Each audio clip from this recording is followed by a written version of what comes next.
Let's head into some video game news. We got Game Shark is returning via an AI-powered successor called AI Shark. And on the release of this, it wasn't a huge thing. I mean, you remember Game Shark from the 90s, really, when they had all the Pokemon stuff. Plug it into your Game Boy, put your game into the back of the Game Shark. Exactly. No one was really caring about the new release for AI Shark, but they did have this release with it that came out that one of the sentences was, I have it down here, hold on, it's, the official launch is planned to coincide with the Nintendo Switch 2 in September 2024. So they think that they leaked the release for Nintendo Switch 2, and that's going to be September 2024. So look out for that. I don't have a Switch, so I can't speak to how good it is. I see somebody playing one on the other side of the camera right now, so it must be good. All right, so the Switch is amazing, and then the only problem it has is a power issue. Like the Harry Potter game that just came out, the Hogwarts Legacy, it took months for them to downscale it, to port it to the Switch. Okay. It's a 7 gigabyte file size.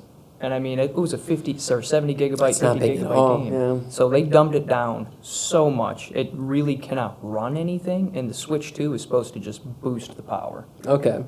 Interesting. We got Pow World is coming to Xbox Game Pass January 19th. We also reported on this one way back when it was in like early or something. Yeah, I remember that. This is Pokemon with guns. Yeah. Is what it looks like. All the creatures look like rip-offs of random Pokemon, and the gameplay for it looks really good.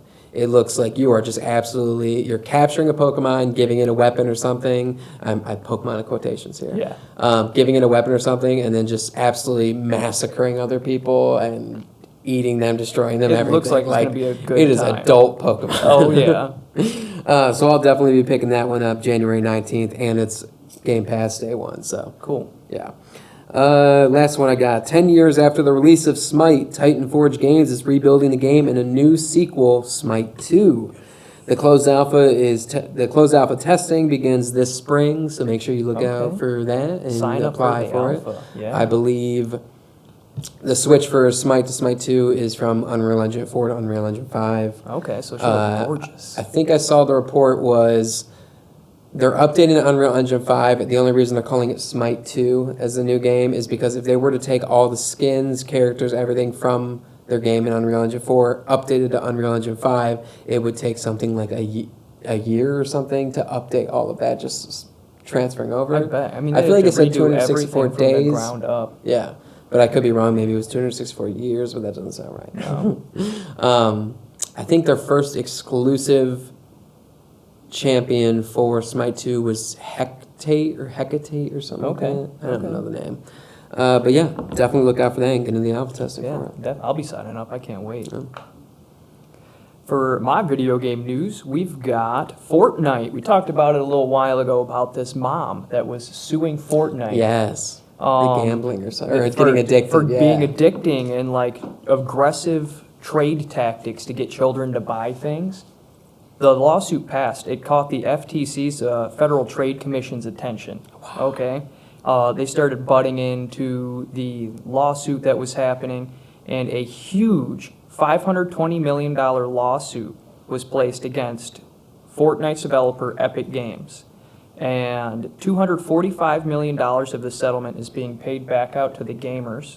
Jesus. For being used the exact quote was, a variety of tactics aimed at consumers of all ages to make unintended purchases. And this all happens on the day Fortnite is celebrating its 6th birthday. How much? 245 million. That doesn't even seem like that much of a dent in Fortnite's. No, but I mean, that's a decent chunk of change. That's crazy that they won that lawsuit. But the full amount was $520 million. Jesus. I don't understand how they could win that. That's crazy. They really must have been doing some sort of predatory tactics. Stop suing people. I don't know. I just thought that was insane. They actually won the lawsuit. We didn't think it was going to win. Yeah, maybe if you parented your kids and watched them and saw what they were playing, then you wouldn't have to sue them for being Don't put your credit card addicted. on the PlayStation and just what's let wrong them with you? buy in games. Welcome to class. In lighter news, Disney Dreamlight Valley, one of my personal favorite Animal Crossing style games, just received a huge update in December. It released thousands of new recipes and craftables, things you can make for your character. And one of the players out there went through and made a list of all the permutations of the food possible. So, like, some of the recipes would require a fish, some sort of dairy, and an herb. Okay. But you could use any type of them, and he made a list of every one that could go into it, and the bonuses, like the differences. Okay. So he went through thousands and thousands and thousands of permutations and just hooked everybody up. He posted it online. There's a list of the best foods out there, so you don't need to waste your time anymore, which Very is nice. pretty sweet. Highly recommend checking that out. That's not one of those games I play, but I know you and your girl like that. Yeah, So. I enjoy it a lot. It's kind of like, Animal Crossing. Yeah, pretty much. Just Yeah. Disney. Disney. But that's all I have for my video game news. All right, I think it's time for the next one.